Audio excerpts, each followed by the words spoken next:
A startling response from an admitted child molester as his victims faced him today in court. It is the first time those victims spoke out publicly about a well-known La Jolla realtor caught with thousands of images of child pornography. 10 News reporter Jennifer De La Cruz was in the courtroom and joins us live. Jen, you were surprised by Donald Hickey's reaction when those victims got up to speak.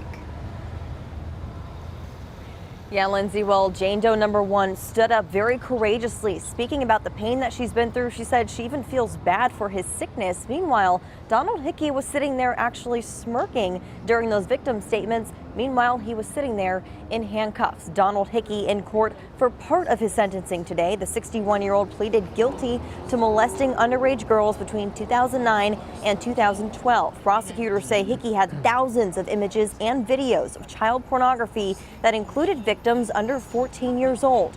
One of the two victims in this case gave a statement in court, but we're not airing that for her protection. The parents of the other victim also took the stand, going through a wave of emotions, looking Hickey right in the eyes as they spoke on behalf of their daughter. You are truly a despicable human being, but at least you'll never hurt another innocent child again in your lifetime. My wonderful daughter has had a piece of her childhood stolen from her. Nobody should ever have to go through the evil that you have brought. I am scarred and wounded, as is my child, and yet we feel triumphant in that you're going to prison for the better part of the rest of your life.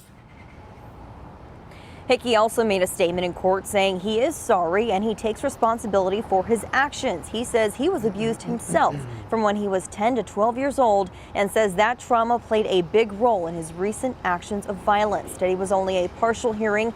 Hickey still needs to meet with a probation officer before the official sentence does come down. He's facing 25 years to life and he is due back in court September 6th. And one of the things that the families did say today, after everything that they have been through, after today in court, they feel like they can finally start to move on. So some good news there.